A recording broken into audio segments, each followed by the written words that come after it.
As the topical focus of the day shifts from literary and cultural emphases into the political, the governmental, the administrative range, I think it's a very clever arrangement for us to move from North America to South Asia and then on to East Africa from there. It's a geographical series of steps and also topical series of steps, which should emerge in very interesting ways, I think. We have as our next speaker someone of many, many distinctions, and I'll mention two of them. Where I suspect you're the only one in this room who has the two following distinctions. One is jet lag, arrived from India, 10 time zones different yesterday. So it's midnight for your talk. And the other one is your laptop died at 35,000 feet somewhere along the way. Something of this, and maybe not died, maybe just a non-cooperation movement from your laptop. But in any case, we won't have as much of a visual presence in the next half hour as we've had other times today. So Professor Virginius Khacha, I can't imagine anyone else we could have brought from India who'd be more authoritative and more deeply immersed in the issues of indigenous peoples and the overall set of issues of social injustice in the incredible complexity of the Indian subcontinent. Professor Khacha himself has his roots in the indigenous peoples areas of Chhattisgarh in northeastern India and moved from there to across the country to the University of Pune for his master's, and then back from there, where I had lived for a couple of years in the 60s, back from there to the Indian Institute of Technology in Kanpur for his PhD. From there, I'm not going to read the full 2-page brief summary, but I'll highlight a bit from it. From there, he has been in many places around India and in Europe and this country, such as and some time at the Indo-French Cultural Exchange Program at the Maison des Sciences de l'Homme in Paris, another residency in the School of Oriental and African Studies, University of London, a Fulbright for a semester teaching at the University of California in Santa Cruz. So someone who knows the incredible richness of South Asia also knows the incredible richness and variety of North America. Though I believe it's your first time in Ann Arbor. Where to place his work geographically and topically. Geographically, it has been in many parts of the Indian subcontinent, particularly in northern Bengal and Assam and the majority areas of the states of northeastern India, Meghalaya and so forth. He has had appointments in Shillong at the university, is presently at Guwahati in a position that's only about 3 years old, and therefore we can infer that it's a time of great challenge and creativity in the work. For 20 years or so, he was at the Delhi School of Economics, where he was a colleague of Amita Bhaviskar, who was here a year ago in one of the two halves of our session on environmental issues in India. So many connections here. I will just mention two more. One of them is this admirably succinct and engaged book called State, Society, and Tribes, Issues in Post-Colonial India, published, when was it, 1999, I think? No, 2008, so it's only 6 years old, and I know of no better place to begin for further background reading on the complexities of the issues you'll be talking about. But presently, scholarship, advocacy, and an important entry that he has into the government of India, where he's on the advisory committee for tribal development in the Ministry of Rural Development, the government of India. So 1 foot in New Delhi. And interestingly enough, related to that, chairperson of the high-level committee for betterment of socioeconomic life of the tribal people in the country. And so we'll hear some of the evolution and complexity of the law regarding tribal rights, some of the difficulties of whether we should be speaking of tribals or indigenous people, and so forth. Let me very happily introduce you to him.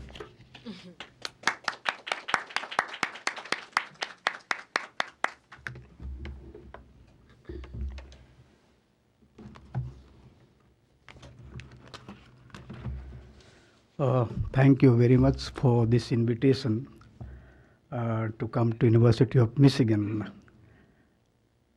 When I received this invitation, I was a little taken back because I was not very sure as to where one could really place India in the global indigenous peoples movement.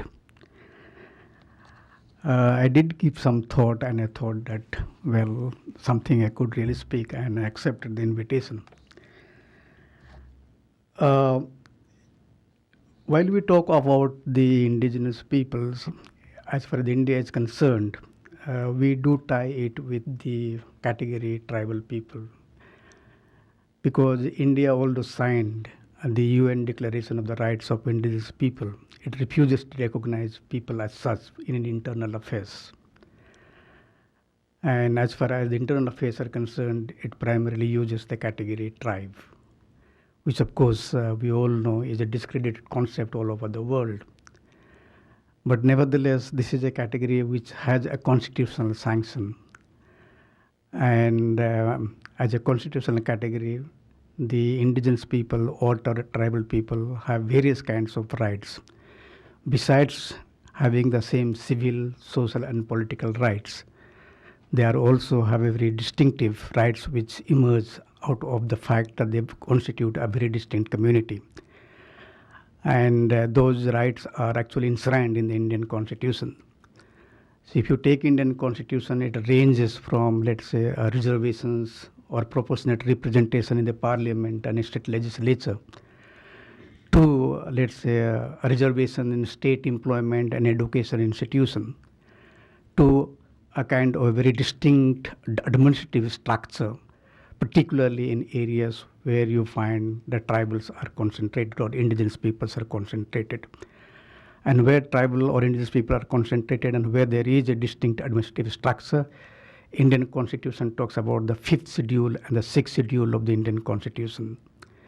In the 6th schedule, it mostly refers to the region in the northeast, where the Indian Constitution provides a space for what may be called the autonomous councils within the state. And the autonomous council had its own limitations. There were movements, there were articulations, and there were also movements to secede from the country, particularly in the northeast.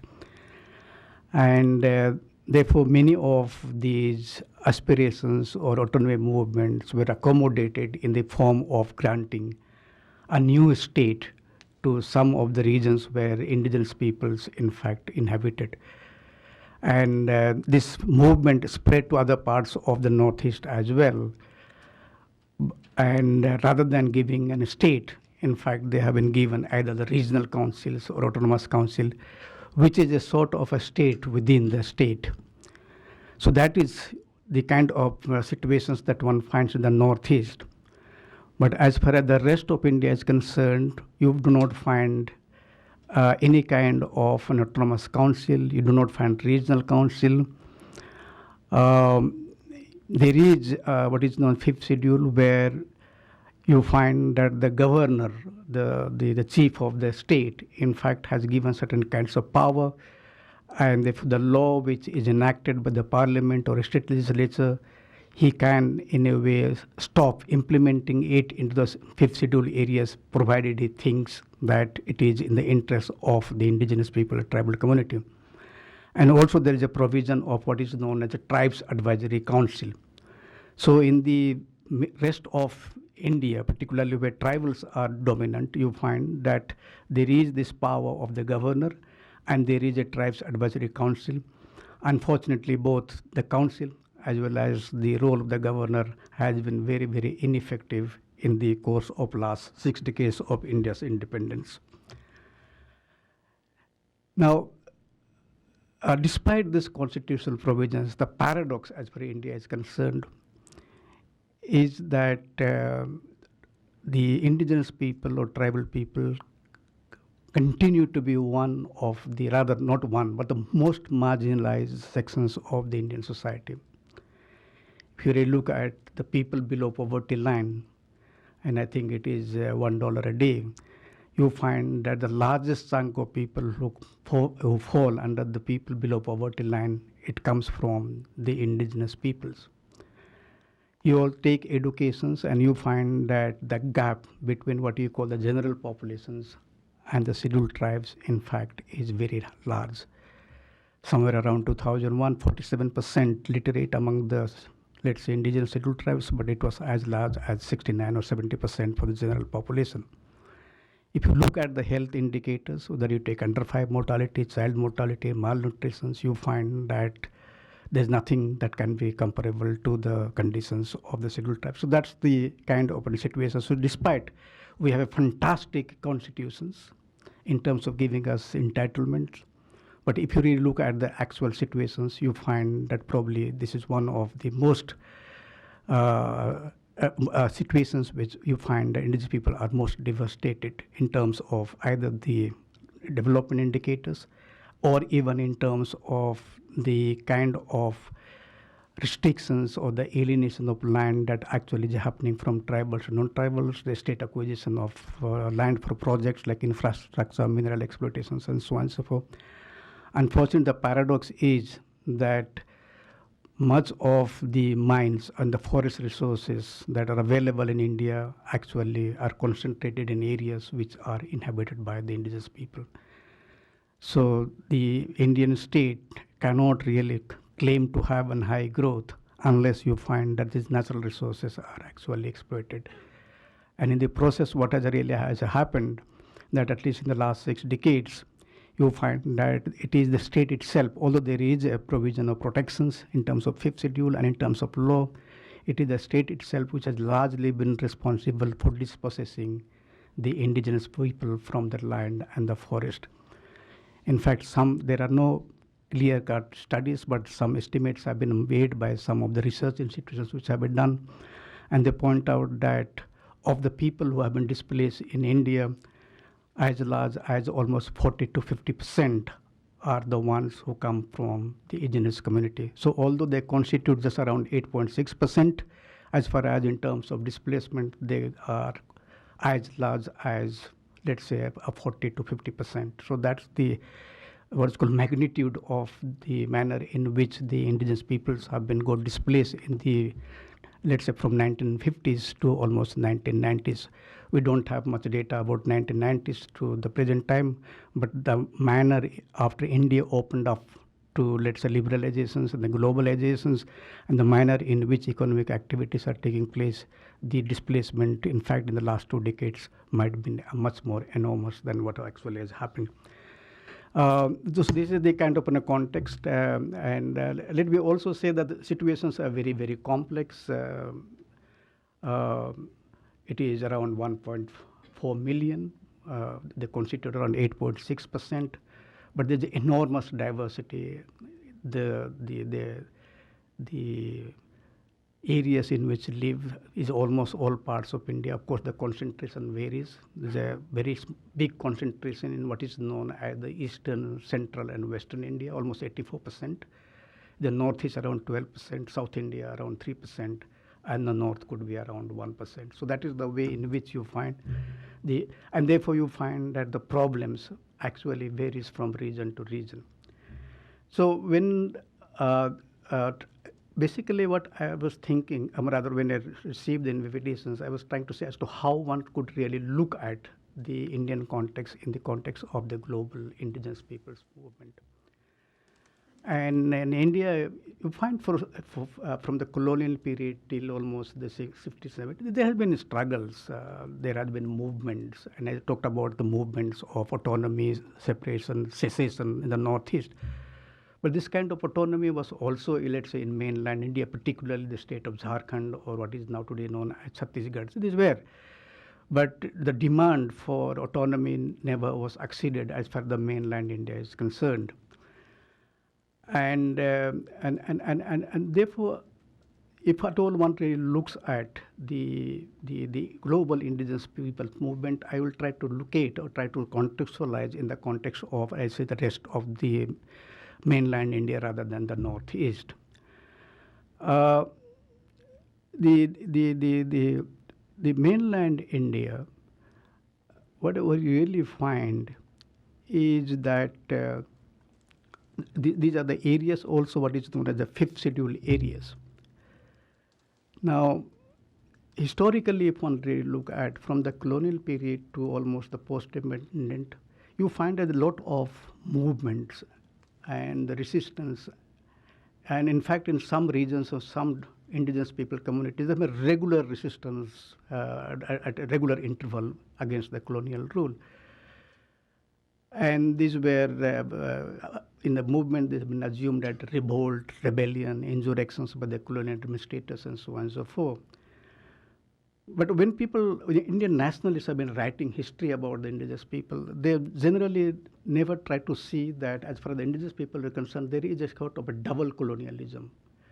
One is a colonialism of the British, but at other time there was also colonialism of the people from within who were actually moving into tribal areas, moving and migrating and settling down, taking away their land and other kinds of resources. And in the process, what you find that although they may not be numerically dominant, but they became really economic and politically very, very dominant. So that was the kind of a context within which, therefore, much of the revolts and rebellions are to be understood. And that has continued, let's say, in the post-independent era. In the 60s, in this area, you find there were massive movement against the fact that the land was getting transferred from the indigenous people to non-indigenous people. And large number of, let's say, indigenous people's leaders were really organized into it. And there has also been, from 50s and 60s, there was no movement against state acquisition of land. But from the 70s onwards, you find that suddenly you find indigenous people took to movement because they realized that their participation in the nation-building process, which actually was considered to be very, very critical in the 50s and 60s, but because the benefits was not really accruing to them, you find that the indigenous people began to be a part of the kind of movement which actually was taking away their land and resources. From the 70s, if you look at different parts of central, eastern, western India, you find that there have been pockets of resistance against, let's say, the acquisitions of land and so on and so forth. So this history has been going on, and therefore the state has to respond. And the response of the state has been very, very erratic.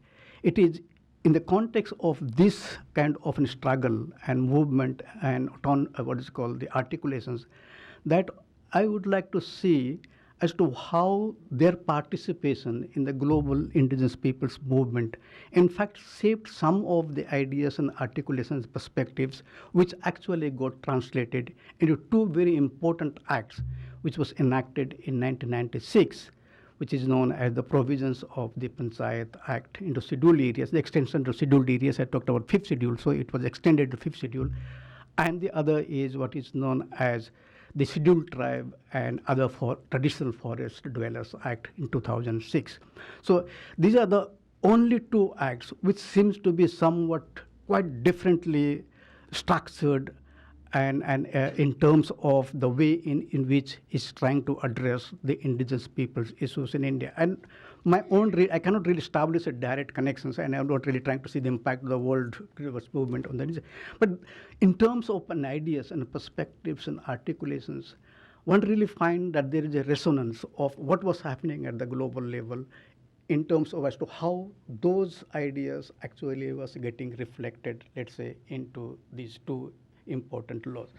So basically, I'll read these portions, which actually are the main theme of my presentation. Now, both these acts, namely the provisions of the Panchayat is basically kind of self-governance at the local level, and this is a local term, the Panchayat. So both these acts, namely the provisions of the Panchayat Act, the scheduled areas, and the scheduled tribe and other forest dwellers, both the acts referred above were result of social mobilizations in which indigenous peoples, their organizations, and civil society organizations working on indigenous tribal people issued a very critical role. In case of the provisions of the Panchayat Act 1996, there were organizations like India's People's Movement, the National Front of Tribal Self-Rule, Adivasi Sangaman, Indigenous Peoples Initiative. They were the front-runner organizations spearheading the movement. They organized meetings, rallies, protests at different places, and even national capitals in which a large number of indigenous tribal people participated. The organized struggle was also a part of their protest against mass displacement of indigenous tribal people from their land and habitat due to state and non-state initiative projects following the announcement of new economic policy in 1991. The new economic policy had opened the door for liberalizations and globalizations in the economy. The state responded to agitation by setting up a committee headed by a member of the parliament, Mr. Buria, belonging to one of the communities of indigenous and tribal people. The report referred to a long historical traditions of the system of governance through village assembly, what is known as a Gram Sabha, among the indigenous and tribal communities, and made a strong case for its recognition as the main unit of indigenous and tribal people's governance. India has a strong tradition of self-governance at the level of village. Notwithstanding, it has no place in the formal political institutional structure that emerged in post-independence India. Rather, it acquired a formal place by default.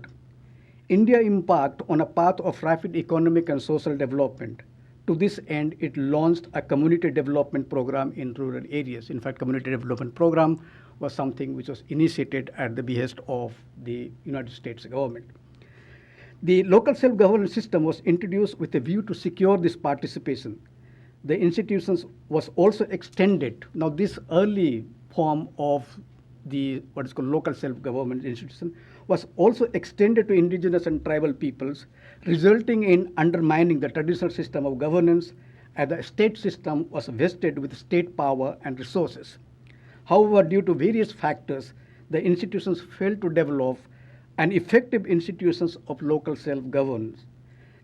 Hence, there was a fresh rethinking on the institutions of governance in 1980s when Rajiv Gandhi became the Prime Minister of India. And he is one of those who was very, aggressively trying to see as to how the local self-government, in fact, could be strengthened. Attempt was made to give this local self-governance a national framework as well as a constitutional status. The Constitutional Amendment Bill, after several aborted attempts, was eventually passed in December 1992 in the form of what is known as 73rd Constitutional Amendment Act. The act, held as a landmark initiative, interestingly, for the first time, was not extended to indigenous and tribal people, as has been the case with most of the laws and most of the amendments in the past.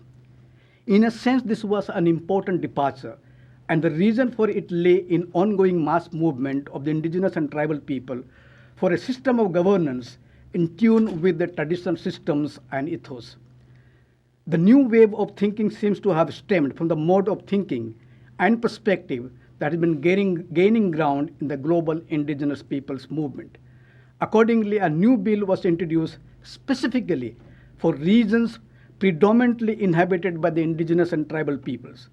As referred earlier in the discussion, the regions where indigenous and tribal people are numerically dominant came under either the 5th or the 6th schedule of the Constitution. The Act in reference is operative only in the 5th schedule and not in the 6th schedule, since the latter have already a system of self-governance in the form of autonomous and the regional councils. The act, popularly known as the Panchayat Extent to Scheduled Area, is a radical enactment as it legally recognizes and empowers the village assembly to safeguard and protect the traditions and customs of the people, their cultural identity, common resources, and customary mode of dispute resolution. It thus aims to reinstate their own system of self-governance or create a new legal space and institutions that not only will reverse the century of political and the cultural subjugation, but also open up opportunity to control their own destiny. To enable panchayats as institution of self-governance, the state government is mandated to ensure that panchayats at various levels and the Gram Sabha are endowed, among other things, a power to prevent alienation of land and to take appropriate action, restore any unlawful alienated land, control local plans and resources, exercise control over money lending and over institutions and functionaries in the social sector such as education and health, and also in a way provide issuing an utilization certificate for government work undertaken at the level of the village. It also confers ownership right over minor forest produce and the right to be consulted on matters of land acquisition. This move to ground the system of village governance in the mold of traditional system is a novelty, and that seems to have emanated from the global indigenous peoples movement. That this may be so finds reiteration in the fact there's a now, particularly I don't know now of the new government, but in the earlier government, there was a move for an amendment to the act. The proposed amendment seeks to change the existing law by providing for prior informed consent of the Gram Sabha to be mandatory before any land acquisitions, which will bring it in tune with the UN declarations of the rights of indigenous people. The proposed amendment also mandates prior informed consent of the Gram Sabha before granting a prospecting license or minor lease for minor minerals. The obstacle to realizations of this promise made in the Act are varied. The critical among them are legal and administrative itself. To begin with, many of the existing laws and provisions contradict the provisions which are enshrined in the new Act, namely the PESA. Unless these laws are reviewed, namely the existing laws or the old laws are reviewed and changed, the Act will not be able to deliver justice to the progressive provisions that are contained within it. And that's actually is really the major problem, because there are so many acts like the Indian Forest Act, Land Acquisition Act, the HOMO one. There is a system where state does not really recognize the collective ownership of land, the customary ownership, or oral traditions or oral rights over land and so on and so forth. So you find that the layers of existing rights that are there that need to be retuned in consonance with the provisions which have been made in the new Act, and that actually is taking really a much longer time. And as a follow from there, also you find the whole administrative structure, because these laws have given rise to various kinds of departments, and there is a centralized administrative structure, and the centralized administrative structure is in a way does not really facilitate the smooth functioning of the Gram Sabha, because people who manage the Gram Sabha, who as far as this Act is concerned, supposed to be the ultimate authority, but the bureaucracy or the administrative structure are very what is called are not favorable to the fact that they are subject to the village councils, and therefore in terms of all their daily functionings, they have to report to the what is called the village council. So that is creating really serious problems, and as a result of which, although it was enacted in 1996, there are so many obstacles in terms of the realizations of this very radical act, which was actually enacted in 1996. The other important act is what is known as Scheduled Tribe Other Traditional Forest Dwellers Act. Now this is an act popularly referred to as a Forest Act, was passed in December 2006 and was notified in 2007. The enactment of this act is a result of sustained struggle of millions of scheduled tribes and other forest dwellers. The struggle for restoration of rights by the indigenous and other peoples was fiercely opposed by the conservation lobby and the forest department of the government. The conservation lobby saw it as a floodgate to massive forest destructions and extinction of the biodiversity and the wildlife. The Forest Department consistently opposed the bill on a similar ground, but it also opposed since it saw it as a challenge to the supremacy and authority of the forest that they have been enjoying for almost over a century. The Act recognizes and vests rights and occupation in forest land to scheduled tribes and other traditional forest-dwelling communities who have been residing in such forests for generations, but whose rights were not recorded during consolidation of state forests dating from colonial period to the very recent years. The Act addresses the historical injustice and confers right to land being occupied or cultivated or under customary use, as well as to minor forest produce, grazing, water bodies, and other community rights. It recognizes conversion of unrecognized forest villages or settlements into revenue villages, also right to rehabilitations in case of illegal evictions and displacement. Prior to the enactment of this law, the matter related to forests were governed by the Indian Forest Act, which bestowed on the Forest Department unlimited power and control over forests and other natural resources, as well as over people and animals. The factor that led to an encroacher status of indigenous and tribal people was precisely the non-recognition of their claims by the Forest Department all through the colonial and the post-colonial period. More than 1.5 million indigenous and tribal families were estimated to have been living and occupying land for generations that were termed as encroachers in their own ancestral land and habitat. The lack of legal protections in which they lived led to massive evictions threat to indigenous and tribal people from their homes and habitations in and around from 2002 onwards. The eviction began with a letter from Inspector General of Forest dated May 2002. The letter claimed to be a furtherance of an order of the Supreme Court.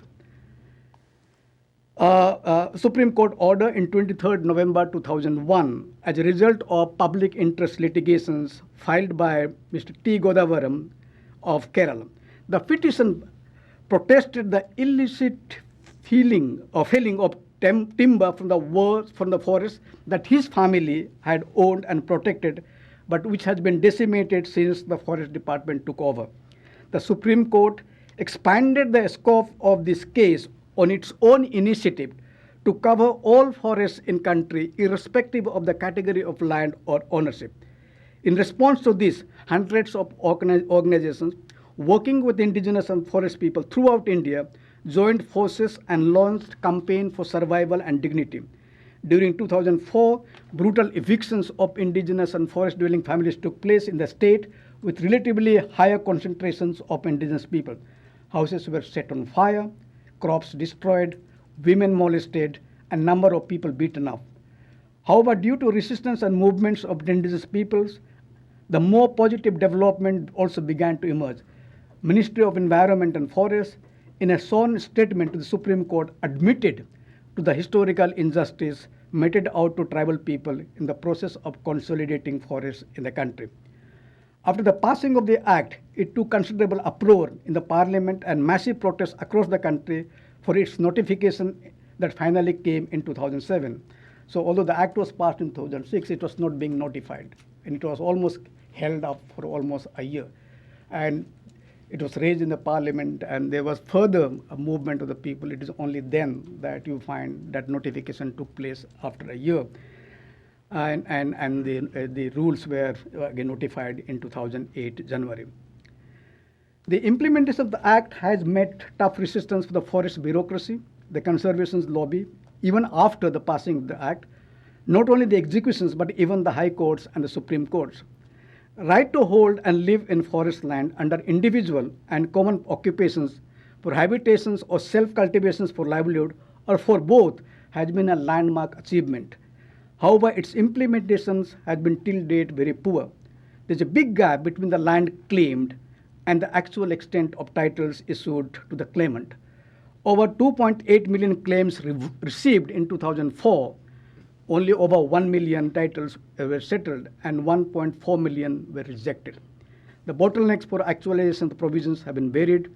Some of the key impediments is that there is a serious conflict, as has been the case historically, between what do you call the national development, the growth, and the what is called the provisions of the Panchayat and the Forest Right Dwellers Act, because the national development could take place only if it requires land and the forest for either mineral exploitations or various kinds of infrastructure projects.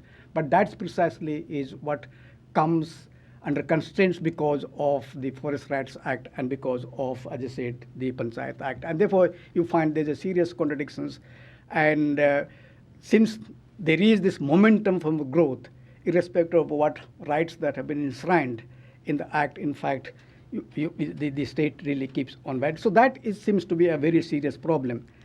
There's also, you find that although there is a recognition of land, a recording of land and recognitions of the forest, in fact, the forest department, under the what is called the pressure from the conservation lobby, particularly when there's a wildlife habitat, wildlife sanctuary, etc., you find it's constantly, in fact, it is evicting the people without in a way implementing the act which is already there, which in fact recognized. So first they are supposed to be recognized and recorded, and then you find that if at all there is a need to be rehabilitation, then there has to be a fair degree of compensation and rehabilitation. But even without going through that process, you find that this forest department, with various kinds of pressure, in fact has kept on in various states evicting people without even recording and recognizing the rights. So there are various other obstacles that are there in the realizations. You find that there is also what is known as the geographical instrumental space, and you use machines in order to map out as to the kind of claims. And it has always been found that the land allotted is in fact much smaller than the claim that has been made by the people. So you find that the instrument that has really been being used, somehow you find underestimates the kind of claims which people have actually been making. So there are various kinds of problems. There are internal obstacles, but there is also obstacles which are coming from the state and the bureaucracy and so on and so forth.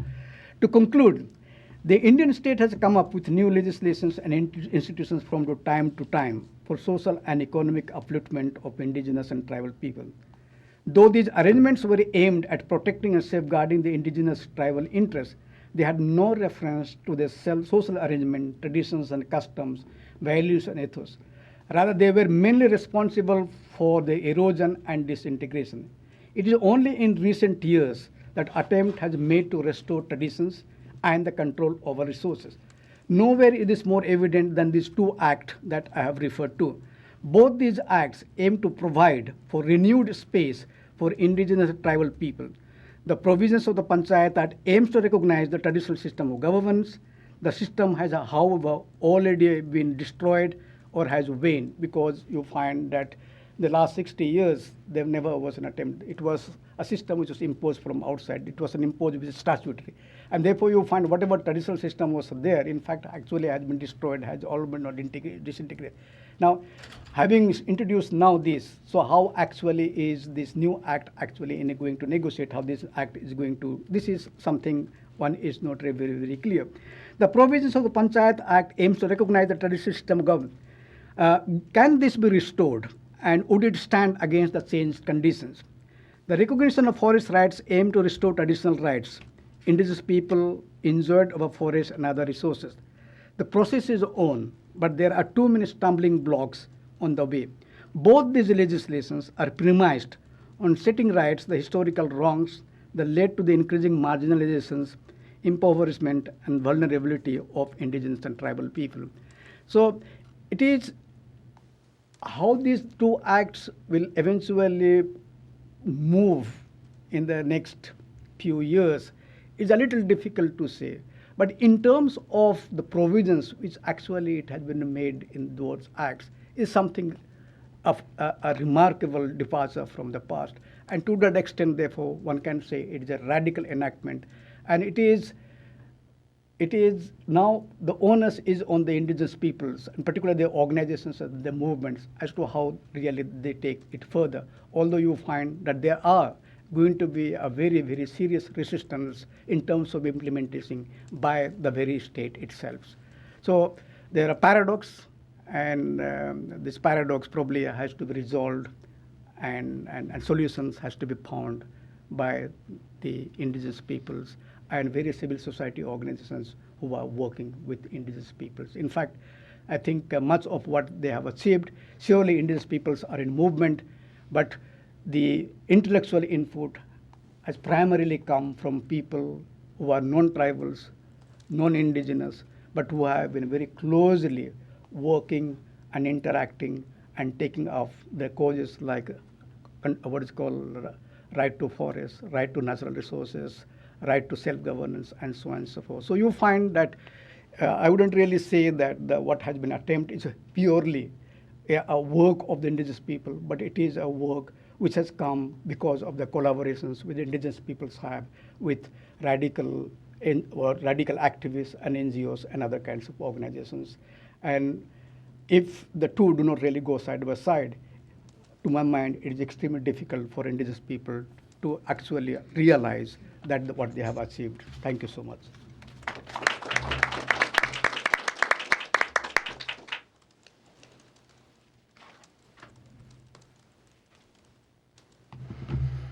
The task of the commentators sometimes is, at least implicitly, to raise leading questions so that you can have more time to say more. So let's see what Rebecca and I can do. We're both situated in the School of Natural Resources and Environment.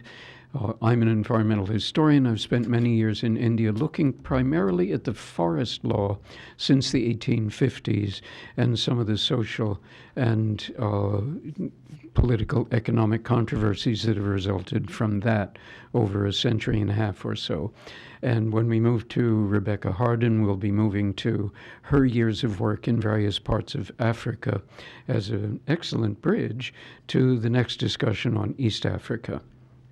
What I think might be useful for me to do in a few minutes would be to highlight a couple of the issues in historical perspective that relate to the evolving complex relationship between the environmental movement NGOs in India and the indigenous peoples, or I'll use Indian English, and the tribal peoples movement in various parts of the subcontinent as well, because it's been a very complex, unpredictable, locally varied, and vexing set of issues, as it has been in this country and many parts of the world. So it has comparative significance too.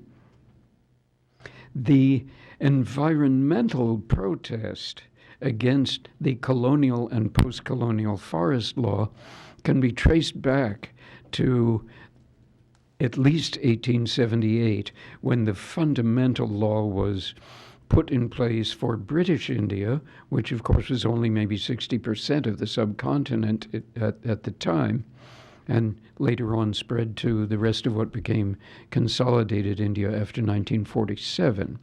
And footnote, we're not talking about post-independence Pakistan, Bangladesh, Nepal, and so forth, because it's because the focus of the situation and the challenge is on the legal structure of India since independence. We'll have to admit those other associated and adjacent countries. But the 1878 forest law, which was itself an accumulation of experience and legal articulation beginning in the 1850s, had its roots in German forestry law going back another couple of centuries beyond that.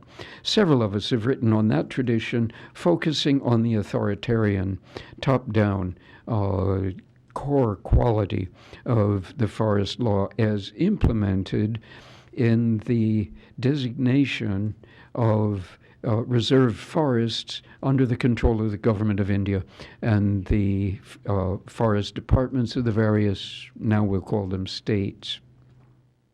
As early as World War I, in a couple of very particular locations in the forests of central India and then the Himalayan foothill forests of Kumaon, local populations were protesting the establishment and implementation of these reserved forests. And the forest protests, which sometimes turned violent in terms of humans against humans, at other times turned incendiary, to use the favorite colonial bureaucratic term. These have had their parallels in many other colonial settings too, and we were talking about German Tanganyika starting in about 1905, a rather similar story. There came to be a tradition of local people, forest people, protesting from the ground up against the imposition of forest administration. And I want to mention just briefly one moment in the early 1890s in the Punjab Hill States, a little farther west from the Kumaun protest later, in which a very unusual effort was made by the colonial bureaucrats to deal thoroughly with the issue of land rights and grazing rights on the part of the forest people. And this term forest people, during that whole colonial period, referred to considerably more than those who were designated as or saw themselves as tribal people. So there's another massive ambiguity and complexity in the situation. A colonial administrator whose surname was Anderson was delegated by the colonial government of Punjab to interview everyone who had traditional rights to farming, to forest products, to grazing. And once we get into the pastoral systems, we have another massive complication in all of this. And Anderson's report, which is a very lengthy and spectacularly detailed report, was, as far as I know, the most, I'll use the word honest, effort on the part of the colonial administration to codify existing and traditional rights. This is rather unusual in terms of the whole history of it. And when I was first looking at the use the foresters and the local families were making of Anderson's report, and this was in the 1980s and the early 90s, all the local people and the transhumant herders referred their legal rights to access to the forest in terms of the 1890-something report. Nobody had seen the details in that report, including the local foresters.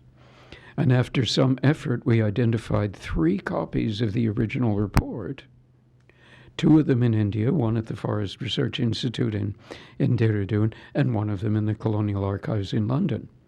And I simply use this to point out 2 characteristics of the situation. One, an unusual effort to find a bureaucratic, recorded on paper form to represent long traditions.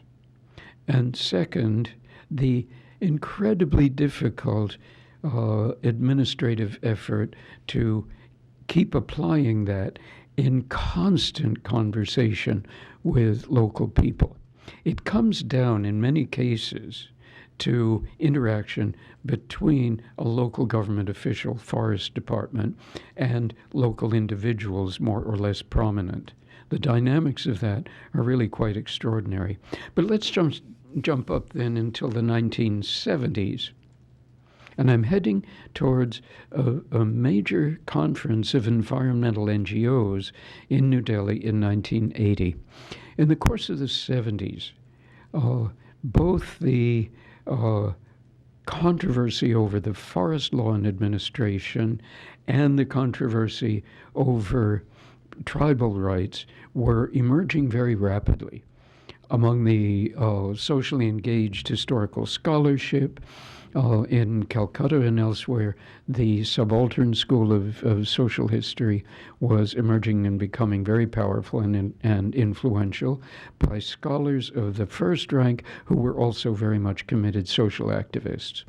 And when Ram Guha wrote his first story, his first account of the forest law and the ways it had damaged in colonial and post-colonial times, damaged the interest of the forest people, that book became very important for the development of the rights of the forest people as scholarship which would really enshrine authoritatively what their emerging movements were all about.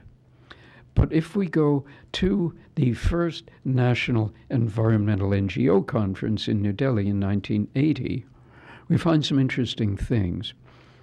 As a national movement, it was emerging in that period at the end of the 70s and then rapidly developing from there into the 80s.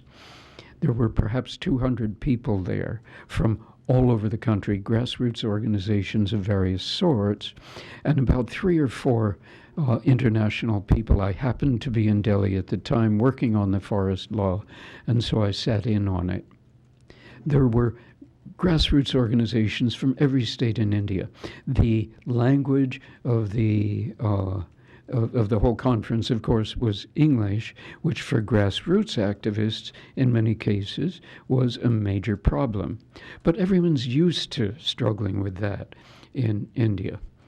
It represents difficulties of access to leadership, to an effective and loud voice. It represents some of the complexities of rural-based versus urban, educated, intellectual-based movements, and endless efforts of people from these various backgrounds to work together with each other.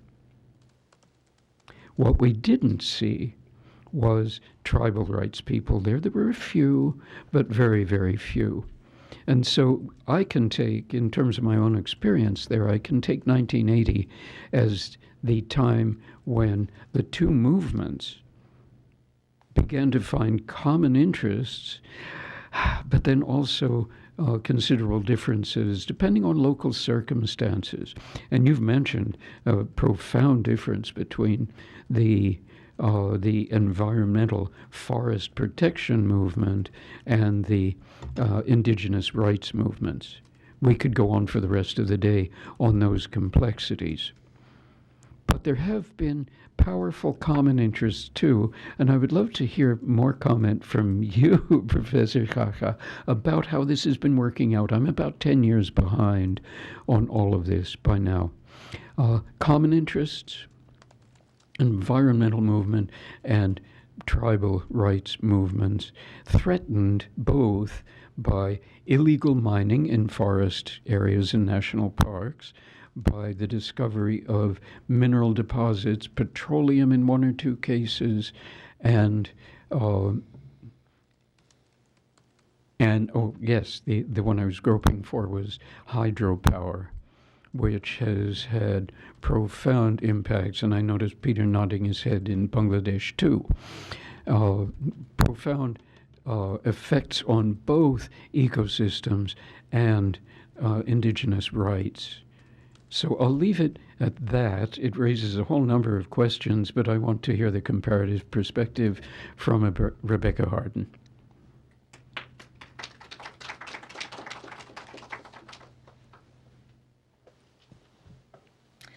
I love when I get to do this. We do it every once in a while, and usually it's at the invitation of the International Institute, whom I would like to thank for bringing us here today, and especially Kelly Askew for making this happen. This has been a fantastic learning day for me, and I want to thank Professor Kaka for a fantastic learning paper for me. My first question for you about the paper is, what are you going to do with it? Are you seeking to publish it? Are you putting it in a book? How will this move on? Because as a colleague from afar seeking to be useful to you in, finalizing these thoughts and arguments, it would be wonderful, and I hope we can talk more about where you see these thoughts of yours going. I learned a great deal from your paper about the history of the emergence of these acts in India and also about the colonial context of them. I was struck by the very first sentences of the paper.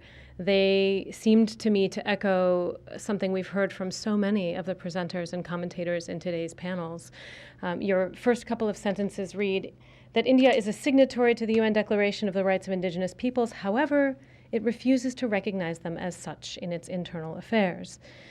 And I thought that was a very bold way to begin your analysis. And at the same time, as your analysis unfolded, I realized that your paper and your comments today are also offering us an image of the 1996 Panchayat Act and the 2006 Acts as, at least in part, constructed by and through the ideas and concepts that were nurtured by international level engagements. And so I like that very much. I felt as though you're offering us a way of thinking almost dialectically about international and local level developments. You know, it's not all cheerful, this dialectic. You're also suggesting that wider liberalization developments in the wake of the Washington Consensus, linked to a kind of US-dominated moment of prescriptive decentralization and democratization, particularly in Latin America, might also perhaps nefariously have been at stake in the way those acts took shape, I think. And so there's this kind of dual, Janus-faced kind of international engagement that's present in your paper, I think. The positive sides of it, which offered new language about rights and new momentum to indigenous groups, and on the other hand, the kind of prescriptive, conditional wave of mid-90s reforms that swept across many of the parts of Africa where I work as well, and not always with salutary results. So I wanted to signal that kind of portrait you have of the international engagement as it becomes, at some level, constitutive of Indian action, which itself unfolds at various scales. And I wanted to push you further in conceptualizing that dialectic, in which it seems to me that you acknowledge Indian legislative progress stemming in part from translocal engagements, but you also suggest this national level legal provision as a kind of imperfect synthesis in your dialectic, right? Where you know, those provisions can become, they are liable to become mere de jure containers for these dynamic ideals. And at the same time that they're liable to sit there as imperfect containers for ideals that never make their way into practice, you also suggest that they are able to be retuned, as you put it, if there is a subsequent new moment of international ideological awakening or local level concerted action, right? So there's a kind of constant cycle almost we might think about. I found that very useful in any event, that suggestion, which is not explicit in your paper, but which I would love to think with you about more over the course of our conversations. And I would say also about both the text and your comments that your frustration is so palpable in the text. There's this kind of, and it's so convincing, right? Your tone is one of, so close and yet so far.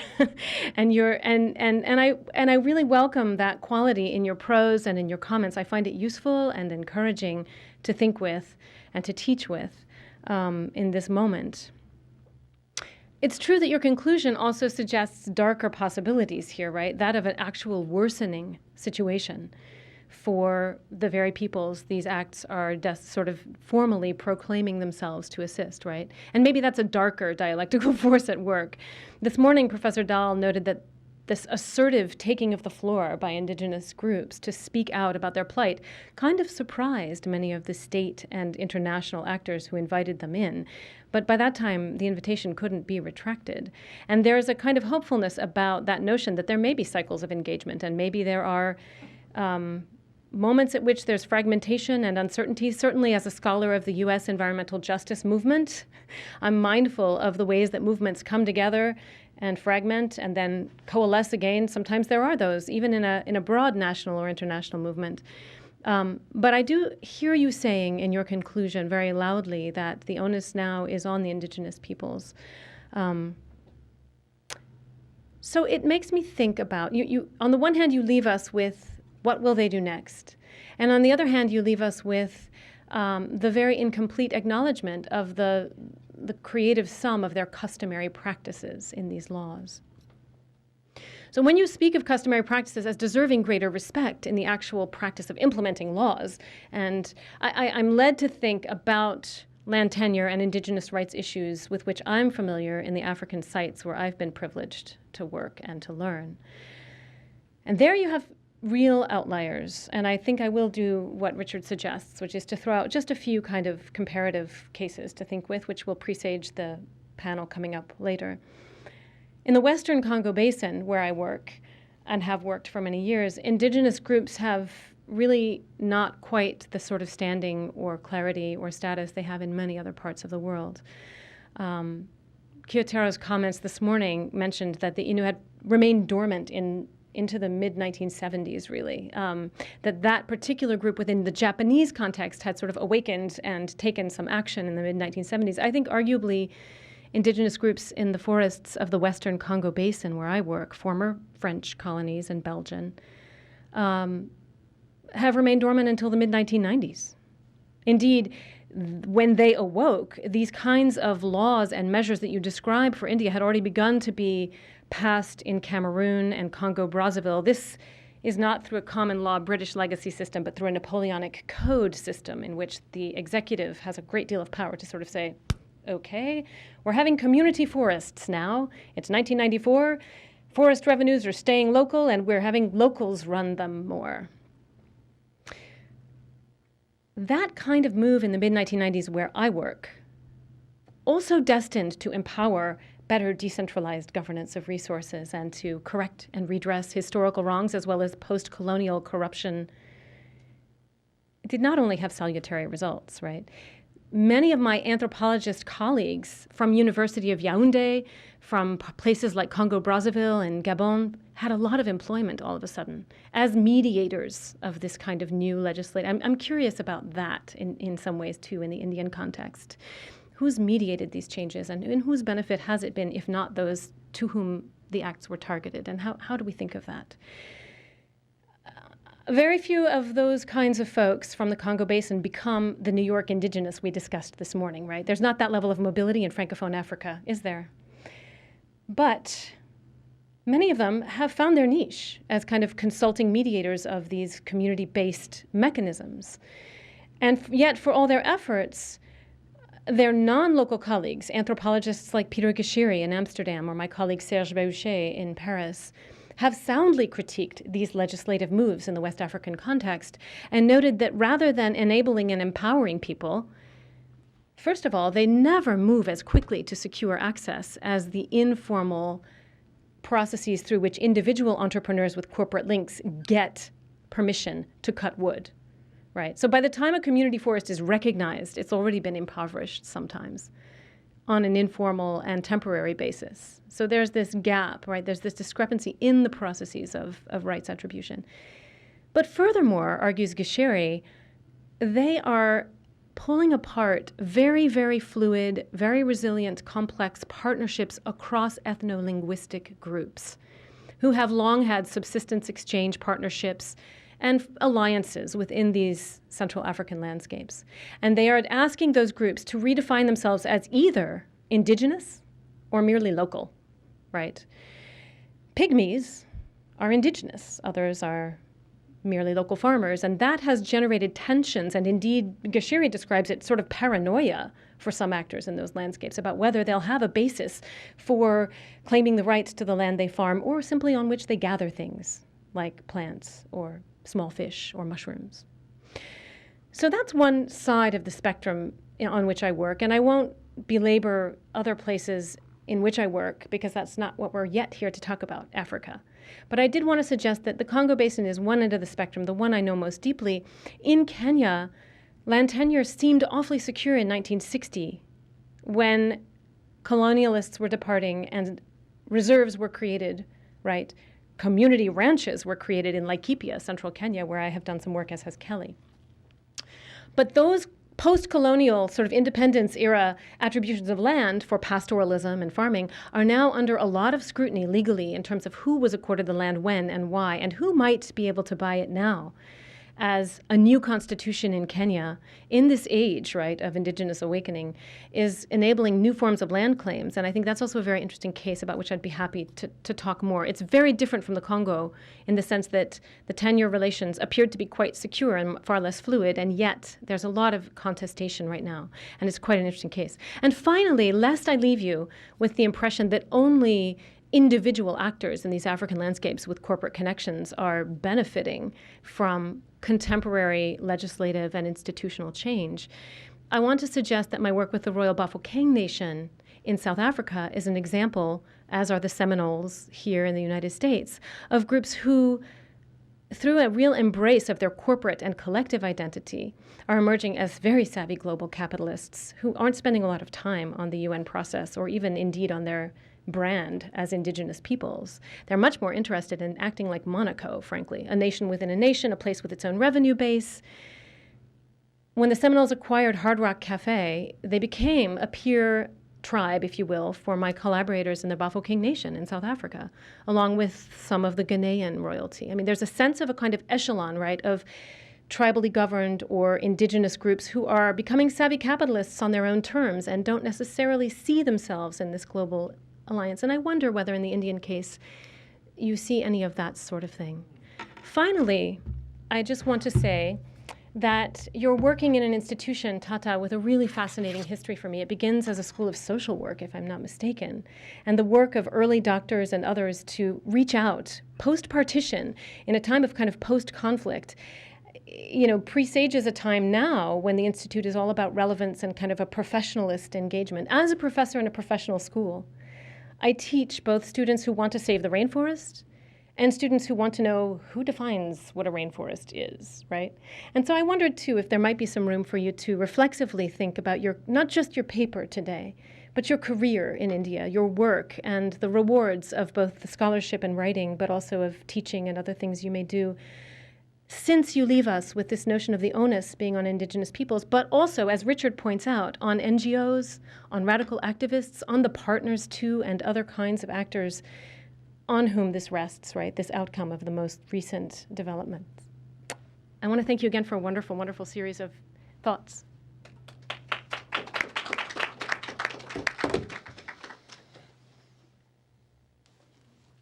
I wish we had another hour to listen to you, but a few minutes, if we can leave a little bit of time before 2:30 for comments and questions from the audience.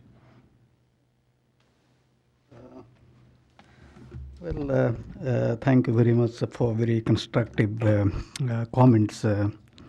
I don't think I'm in a position at this moment to respond. I have noted it down. I will think over it.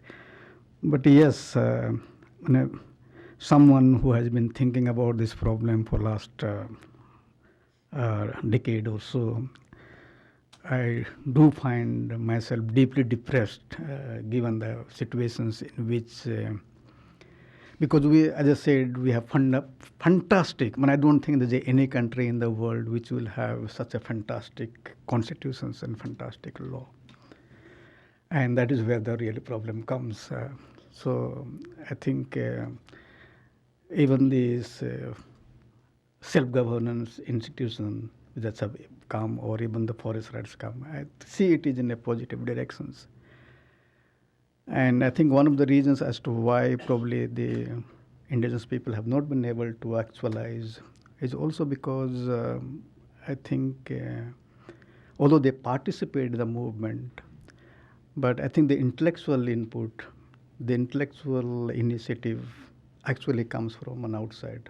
I think the indigenous people on their own, for example, even when this Forest Rights Act was being drafted, they will participate in the mobilizations, but the whole this drafting and other things has to be done either by social scientists, by lawyers and others who were not really from indigenous people's community, but who actually shared or sympathy or who have been working on the environmental indigenous people issues.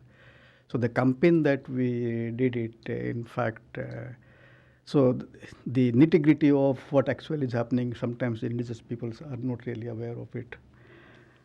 So that problems, I can see it. And I also see it that This is a positive achievement.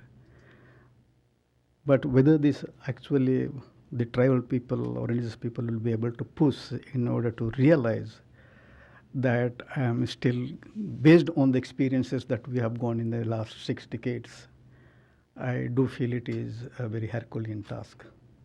And it is, I think, basically a movement and organizations which will probably will help us. So anyhow, thank you so much. That's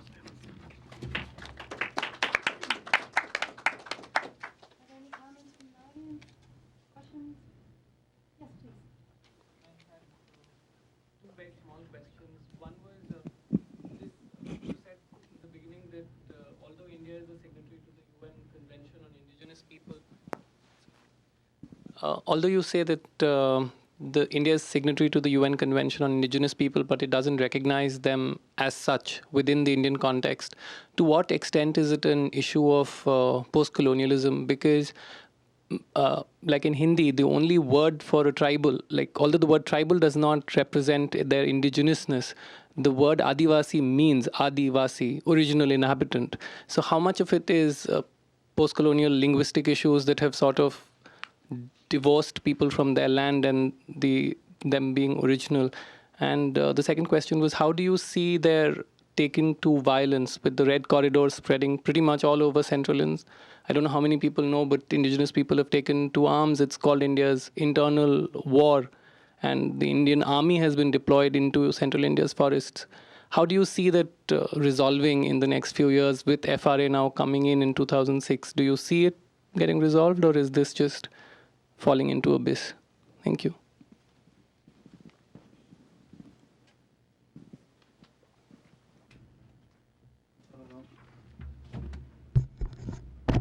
Well, I think the whole idea of, surely I think particularly if you take away the Northeast, but if you take the mainland India, so-called mainland India, the sense of being indigenous, namely what you term that the Adivasi or the original people, is very deep. In the Northeast, probably this is not really that internalized, but I think in the mainland India, it is deeply internalized. And I think one of the reasons as to why it is deeply internalized is precisely because of what you call the not only historically domination by the colonial power, but also a historically dominance coming from the people themselves, from Indian people, in the sense that non-tribal people. So the sense of being colonized and being a colony is still a very, very strong. And even today, if you really find that the state, what is called not Indian, but the provincial states, and each province is a linguistic state, and you find that the state, in a way, actually tries to promote the interests of the larger linguistic community. And in the process, you find that by and large, the Adivasis or the indigenous peoples are those who are not really part of the larger linguistic community. So there is this also a kind of politics. So one of the biggest problems as far as India is concerned is a larger political structure, larger political process, in which, because of this liberal democracy, where you find that one man, one vote, and where you find indigenous people, in fact, anywhere you go, a very small minority, it is extremely difficult for them to shape the policy and what is called the political structure and so. So it is very, very, because each state wants to develop, wants to have growth, wants to see that the employments are given to larger people, which will come only at the cost of uprooting and exploiting the indigenous people. So that is the serious the problem, and therefore the indigeneity, I think, is deeply rooted, and we're saying, in the colonialism and the colonizations, which is still very much prevalent, let's say, in mainland India. You are familiar with any parts you go in the mainland India, and this is really the problem. As far as the influence of the Maoists, this is a fact of life, and earlier Indian government did treat as a developmental problems, but subsequently Manmohan Singh realized that it is the biggest internal security. And you find that it is predominantly the districts which are inhabited by indigenous people, which has come under the gulf of what is known as the Maoist movement. So this has been going on, and there have been various perspectives as to how this really should really be taken up.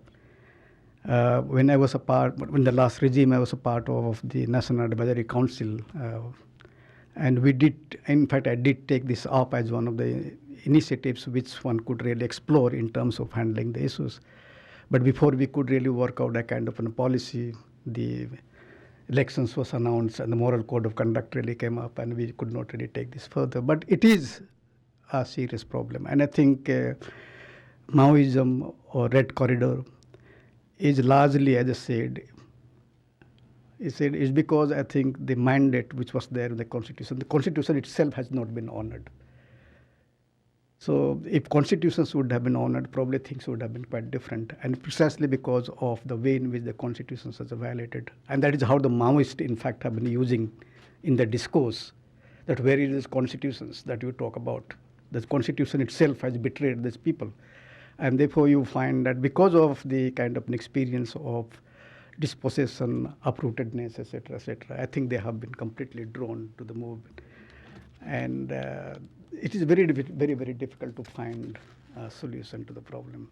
It is going to be probably next regime probably might take a much more aggressive stand in terms of trying to, push off the Maoist.